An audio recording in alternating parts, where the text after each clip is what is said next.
오늘은 성령 강림 주일입니다. 성령 강림 주일은 본래 구약의 오순절이라고 하는 절기와 함께 같은 이름으로 불리기도 합니다. 구약의 오순절은 이스라엘 사람들이 이집트로부터 탈출해서 광야에서 그들의 밀수확기가 끝나고 하나님께 제사를 드렸던 그 오순절 제사로부터 기원하는 날입니다. 그들은 광야 시절에 이 하나님께 일종의 추수감사 행사를 드리면서 하나님으로부터 받은 은혜를 감격하고요. 그것은 이스라엘의 주요한 절기 축제가 되어서 신약 시대에도 그 절기는 계속 지켜지고 있었습니다. 사도행전 2장에 보면 오순절 때 많은 사람들이 모였습니다. 그래서 이제 오순절 축제를 즐기고 있는 겁니다. 이때까지만 해도 예수님을 따르던 공동체 사람들, 그러니까 즉 예수의 제자를 비롯한 몇몇 추종자들, 이미 그때는 예수님께서 부활하신 뒤에 하필이면 또 50일째 되던 날이었어요. 그날이 또. 그런데 그분들은 베드로를 비롯한 그분들은 조금 헷갈리고 있었습니다. 사실은. 그러니까 자기들이 예수를 따르는 새로운 종교 공동체의 한 일원인 것인지 아니면 유대교의 좀 개혁적인 한 일파인 것인지 본인들도 자신들의 정체성에 대해서 조금은 헷갈렸던 것 같아요. 그러니까 이제 많은 예루살렘 사람들이 모여서 오순절 축제를 즐기고 있는데 그때 갑자기 성령이라고 하는 것이 내려와서 그들을 어떤 몰아지경에 빠뜨리게 됩니다. 많은 사람들이 방언을 하게 되고 어떤 일종의 엑스타시와 같은 신비한 경험에 빠지게 되는 것이죠. 사람들이 옆에서 보고 다 놀랍니다. 수근수근됩니다. 저 사람들이 술이 취한 것이 아닌가? 웬 저런 일들을 하고 있지? 사도행전 2장에 나오는 말씀이죠. 근데 그것도 좀 근거는 있는 말씀이에요. 본래 이 추수감사절이라고 하는 것이 사람들이 다 자기들의 그 곡식을 수확하고 그것을 감사를 드리는 날이기 때문에 구약의 오순절 행사에는 항상 그 술이 있었다고 합니다. 그러니까 많은 사람들이 취하고 즐기고 그랬던 것이죠. 그런데 그날은 그렇지도 않았는데 어떤 사람들이 막 이상한 말을 쏟아내고 막 그런 신비적인 몰아치험에 빠지니까 많은 사람들이 저 사람들은 술 취한 것이 아닌가라고 그렇게 비웃기도 했습니다. 그러나 바로 그 사건이 성령의 강림의 사건이었고 그 사건을 계기로 예수님의 제자들은 우리가 유대교와는 다른 것이었구나. 우리 스스로도 좀 헷갈렸는데 그냥 예수님이 유대교의 마지막 예언자쯤 아주 독특한 예언자인 좀 생각하고 있었는데 우리가 다른 것이구나. 그러면서 교회라는 것을 시작하게 되는 것이죠. 그러니까 성령 강림 주일은 바로 교회라고 하는 제도의 시작인 겁니다. 오늘은 교회의 생일입니다. 평화의 교회 생일이 아니라 교회라고 하는 모든 제도의 생일이 바로 성령 강림절입니다. 그때부터 성령의 강림을 받은, 성령의 인도하심을 받은 제자들은 용기를 가져서 이것은 유대교의 일파가 아니라 새로운 기독교라고 하는 새로운 종교라는 것을 깨닫게 되고 곳곳에 전도 활동을 하면서 곳곳에서 때로는 힘들게 순교도 해가면서 교회를 세워나가게 되었던 것입니다. 그런 점에서 바로 성령 강림절은 우리 교회가, 기독교회가 처음 시작한 날인 것입니다.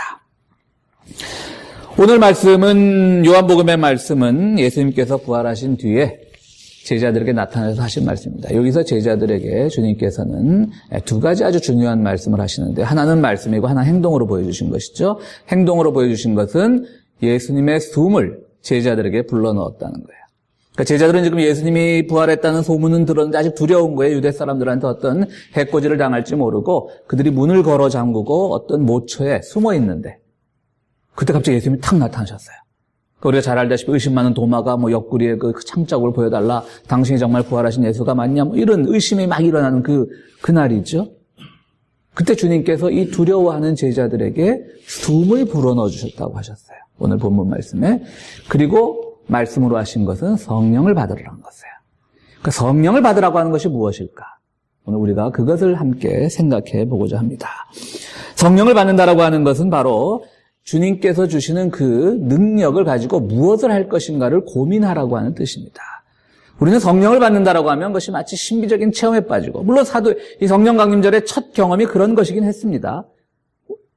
2장에 나온 그런 오순절 체험들, 막 방언이 터지고, 분명히 성령을 받는다라고 하는 것에 우리의 신비적인 체험, 방언을 하고, 또 뭔가 열정적으로 어떤 귀한 체험을 하는 것들이 그 중에 하나의 표징인 건 틀림없지만 그것이 성령을 받는다라고 하는 것을 전부 설명하는 것은 아닙니다. 그래서 그 표징만을 강조하는 교단을 우리가 바로 오순절 교단이라고 하는 거예요.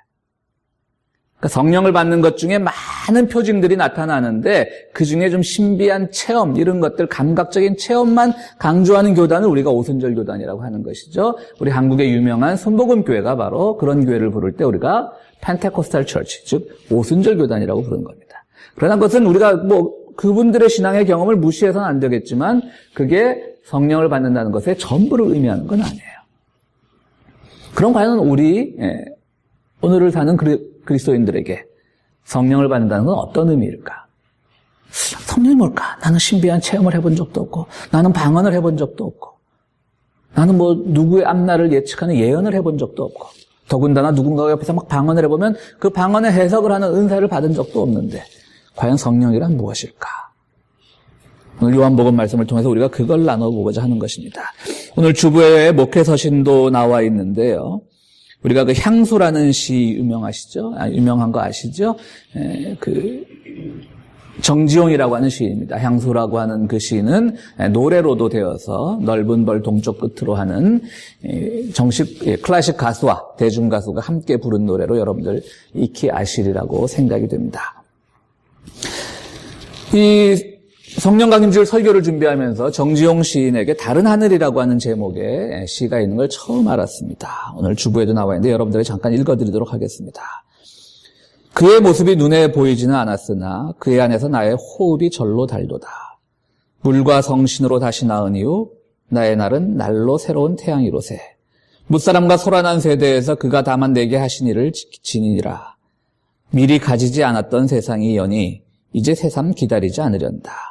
영혼은 불과 사랑으로 육신은 한낱 괴로움. 보이는 하늘은 나의 무덤을 덮을 뿐 그의 옷자락이 나의 오간에 사무치지 않았으나 그의 그늘이 나의 새로운 하늘이다. 이제 이런 식의 시가 되는데요. 여기서 바로 정말 그분 안에서 나의 호흡이 달도다. 그렇죠. 성령을 받은 사람분들은 그냥 내가 하는 모든 말들, 일상의 모든 생활들이 때로는 고통과 어려움이 있어도 달게 느껴지는 거예요. 기쁘게 느껴지는 겁니다.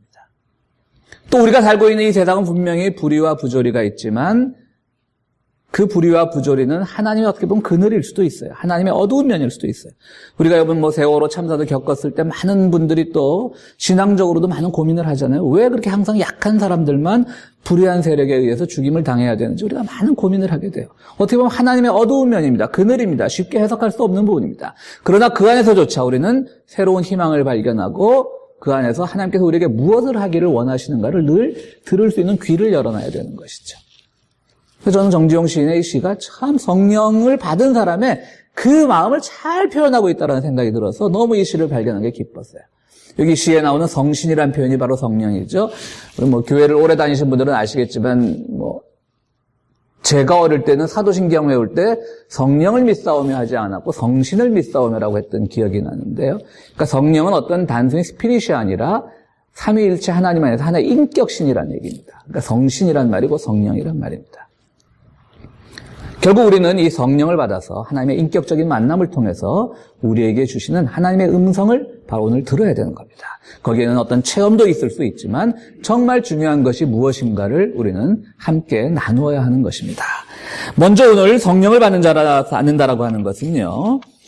성령을 받은 사람들은 어떻게 특징이 나타나야 되는가? 자신을 향한 발돋움을 할 수 있어야 됩니다. 자신을 향한 발돋움입니다. 그래서 우리는 그 자신을 통하여서 하나님께서 주시는 그 자신에게 주시는 성령의 인도하심을 함께 받아야 되는 것입니다. 즉 성령을 받은 사람은 자기 성장에 애를 써야 된다는 말이에요. 우리가 늘 신앙생활하면서 갈등하기 쉽고 때로는 착각하기 쉬운 게 내가 신앙이 좋다라고 하면 누군가를 늘 가르치려고 하고 누군가를 늘 자기가 선생이 되려고 하는데 그것이 아니라 성령을 받은 사람의 첫 번째 특징은 자신을 향한 발돋움이 될 준비가 있어야 하는 사람이라고 하는 뜻입니다.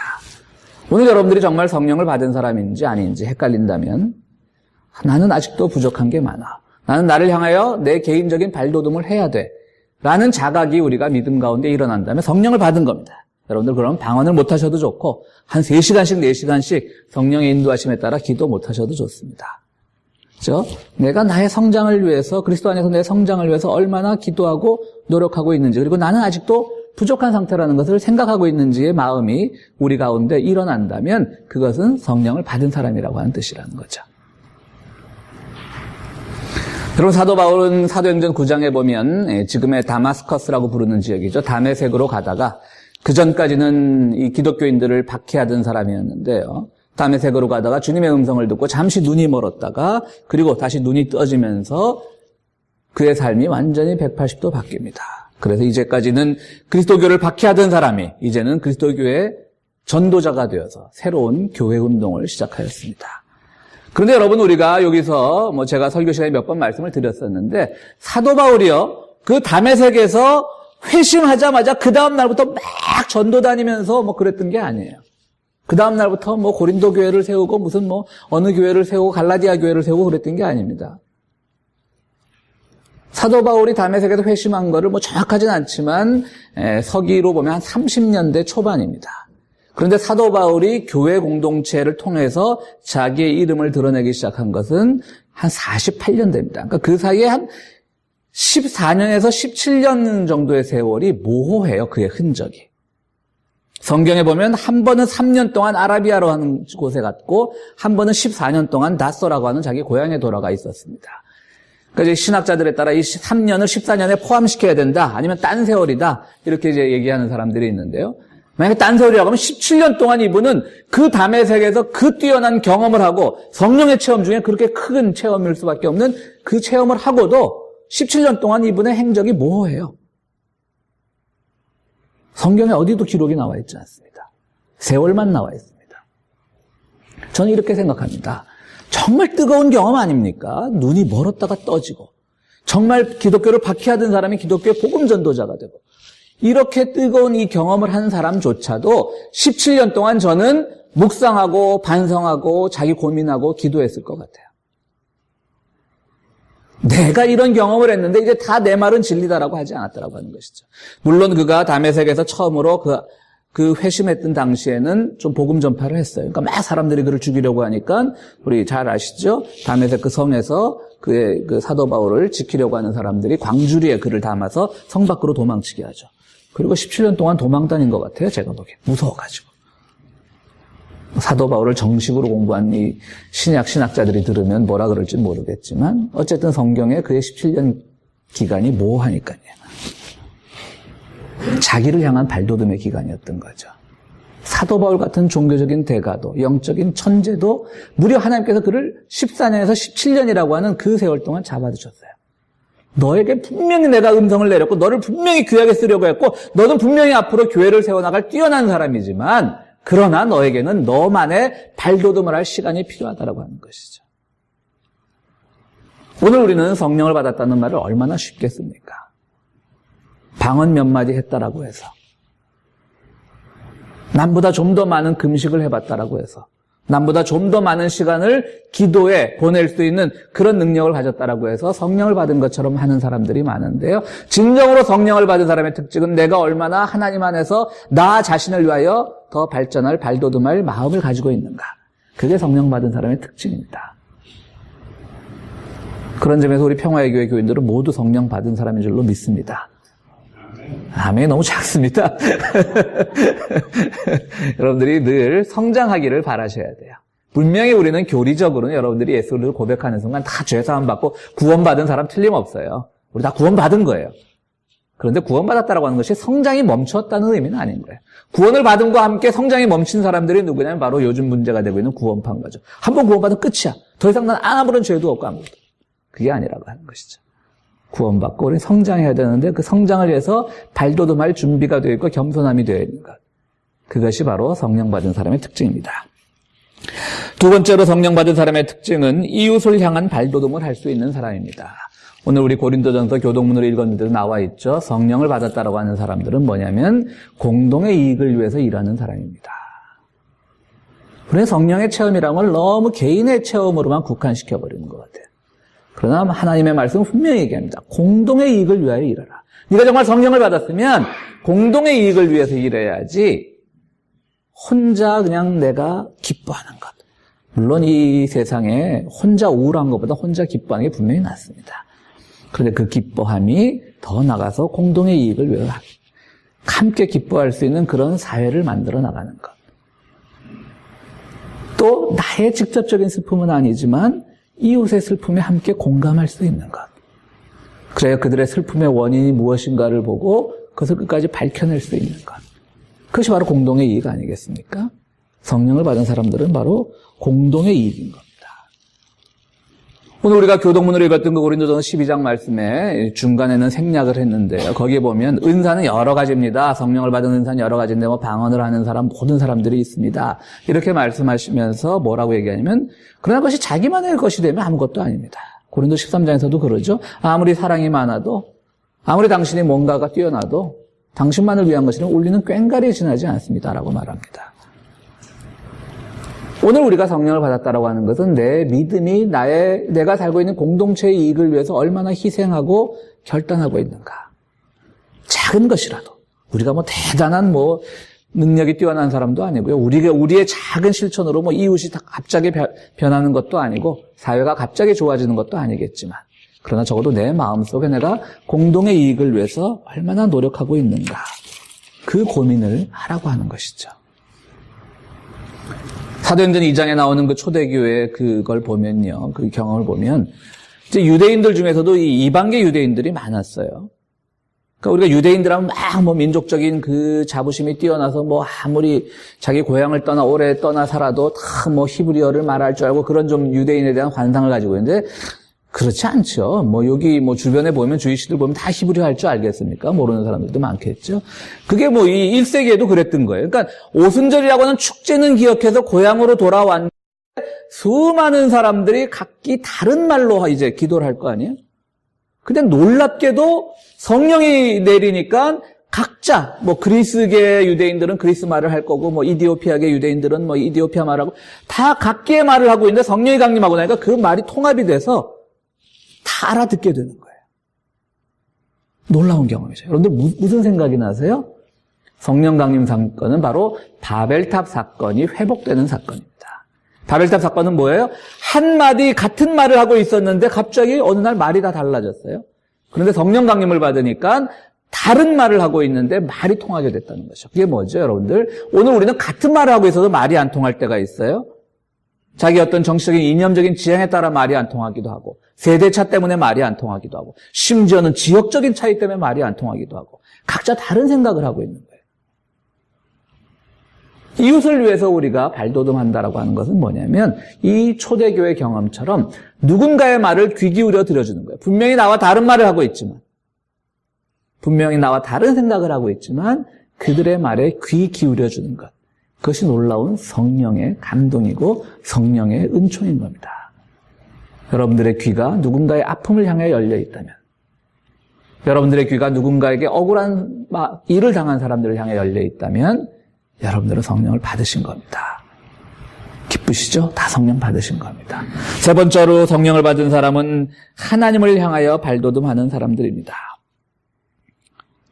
바로 이 주님께서 숨을 제자들에게 불어넣어 주셨다. 이것도 구약을 염두에 두고 쓰여진 말씀입니다. 즉 하나님께서 최초의 인간 아담을 창조하셨을 때 그에게 생기를 불어넣어 주셨습니다. 이제 예수님은 그분이 이제 이 땅을 떠나야 됩니다. 이제 그분을 믿고 따르던 그 카리스마틱한 지도자를 믿고 따르던 그 제자들은 이제 예수님이 없어지면 우리가 어떻게 이 세상을 살아갈까 걱정하는데 예수께서 말씀하십니다. 내 숨을 불어넣어 주겠다. 즉 주님과 한 호흡을 하는 사람이에요. 그러니까 성령을 받은 사람은 뭐냐면요. 주님, 즉 삼위일체 하나님 안에서 하나님과 같은 시각으로 세상을 바라보는 그런 준비가 되어 있는 사람들이 바로 성령을 받은 사람들입니다. 하나님이 바라보는 방향을 바라보시는 거예요. 하나님이 용서하시는 그 방향을 바라보는 거예요. 하나님이 세우시고자 하는 그 하나님의 정의와 평화의 그 눈길을 함께 바라보는 거예요. 분명 하나님께서는 우리의 삶이 궁핍하지 않도록 하나님께서 우리가 기도할 때마다 우리의 어떤 궁핍함을 채워주시기도 하시죠. 저는 우리가 바라는 그 많은 축복들 중에 물질적인 축복, 그거 꼭 나쁘다고 보지는 않는 사람입니다. 그런데 문제는 하나님이 과연 우리의 그런 물질적인 그 축복에만 시각을 고정해두고 계실까? 하나님이 그런 것들을 주실 때는 그걸 가지고 무엇을 할 것인지, 그걸 가지고 하나님께서 바라보시는 그 소외된 자들의 그 곳곳을 바라보기를 원하셔서 우리들에게 뭔가를 주시고 능력을 주신 건데 정말 우리의 모든 곳간이 쌓여가는 것에만 하나님의 시선이 머물고 계실까? 그건 아니라고 하는 것이죠. 우리가 가진 능력, 우리가 남들이 갖지 못한 것을 가지고 있다면 하나님께서는 그것을 가지고 우리가 무엇을 하기를 원하시는지 하나님만의 독특한 시각이 있을 거라고요. 그러니까 여러분들이 가진 은사 중에서, 여러분들의 능력 중에서, 남들이 갖지 못한 것을 가지고 있는 것 중에서 하나님은 지금 이것을 가지고 어떻게 사용하실까를 고민하신다면 우리는 하나님과 같은 시각 한 호흡을 하고 있는 겁니다. 주님께서 숨을 불어넣어 주셨으니까요. 그 호흡을 하라는 거죠. 그게 성령 받은 사람인 거예요. 주님과 한 호흡을 할 수 있는 것. 주님과 같은 곳을 바라볼 수 있는 것. 그것이 곧 성령을 받은 자의 특징입니다. 성령 강림주일입니다. 교회의 생일입니다. 성령을 받은 사람들은 정말 자신의 성장을 위해서 하나님 앞에 기도하고 이웃의 공동의 이익을 위해서 함께 헌신하면서 하나님이 바라보는 것을 함께 볼 수 있는 사람. 그런 사람들이 성령을 받은 사람일 겁니다. 우리 시대는 이렇게 성령을 받는다라고 하는 것들이 참으로 아주 흔한 말이 되어버렸지만 정작 우리 시대는 성령을 받은 사람이 과연 우리 주변에 누가 있을까? 매우 의심스러운 시대에 살고 있습니다. 성령은 없고 악령만 춤을 추는 시대와 같은 시대에 우리는 살고 있습니다.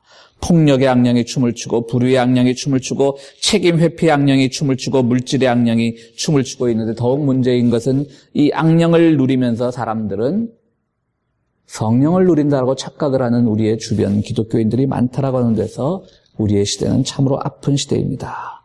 성령께서는 우리에게 변화를 요구하십니다. 변화의 은총을 주십니다. 성령께서 우리가 더욱더 성장하기를 원합니다. 오늘 오직하면 주님께서도 너희가 죄를 용서하면 용서될 것이고 너희가 용서하지 않으면 용서받지 않을 것이라고 하는 그런 굉장한 역할을 우리에게 주셨는데 그런 기준이 되기 위해서 우리가 얼마나 성장해야 되겠습니까? 함부로 너는 죄이냐 너는 죄가 없어라고 말하는 뜻은 결코 아닐 겁니다. 사랑하는 성도 여러분, 이 성령 강림 주일에 더욱더 우리가 아직도 부족함을 깨닫고 주님께 기도하면서 나의 성장을 위해서 이웃의 이익을 위해서 하나님과 같은 곳을 바라보기 위해서 기도할 때 여러분들 모두 성령 받은 자의 그 특징을 갖춘 사람들이 됩니다. 방언 못하셔도 됩니다. 한 서너 시간 기도 그 열정 죄송하지만 없으셔도 됩니다. 남의 앞날을 내다볼 수 있는 예언의 능력 안 가셔도 됩니다. 내 앞날 알아도 불안할 텐데 남의 앞날까지 알면 얼마나 불안하겠습니까? 그렇죠? 여러분들 그런 능력에 너무 연연하지 마시고요. 정말 나를 위해서, 이웃을 위해서, 하나님의 시각을 위해서 애쓰실 때 여러분들에게 그 모든 것들을 다 수용할 수 있는 놀라운 은총을 이 성령 강림주일에 여러분들에게 주실 것을 믿습니다. 우리 함께 기도하시겠습니다.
거룩하시고 자비로우신 하나님, 저희들 우리 사랑하는 평화의 교회 교인들, 세상 사람들이 흔히 말하는 성령을 받았다라고 하는 것들의 표징이 부족한 것은 사실이지만 제가 그것 때문에 우리의 신앙을 약하거나 우리의 신앙에 대해서 열등감은 갖지 않도록 주님 우리를 인도하여 주시옵소서. 우리가 그것이 부족한 대신 우리를 더 돌아보기를 원합니다. 세상 사람들이 말하는 표징을 우리가 잘 누리지 못하는 대신 이웃을 향하여 열려있기를 원합니다. 남의 앞날을 우리가 볼 수 있는 예언의 능력은 없을지라도 하나님이 무엇을 바라보기를 원하는가는 깨닫는 우리들이 되기를 원합니다. 주여 우리들에게 진정한 성령의 능력을 허락하여 주시옵소서. 이제 주님 앞에 귀한 예물을 드립니다. 주님께서 우리에게 주신 귀한 물질의 일부를 떼어 주님 앞에 드릴 때에 정말 우리의 손이 부끄럽지 않게 하시고 우리가 늘 성령의 은총 가운데 살아가는 귀한 삶을 누릴 수 있도록 우리를 축복하여 주시옵소서. 드리는 그 손길 위에 주님께서 늘 함께 하실 줄을 믿사올 때에 예수 그리스도 이름으로 기도하옵나이다. 아멘.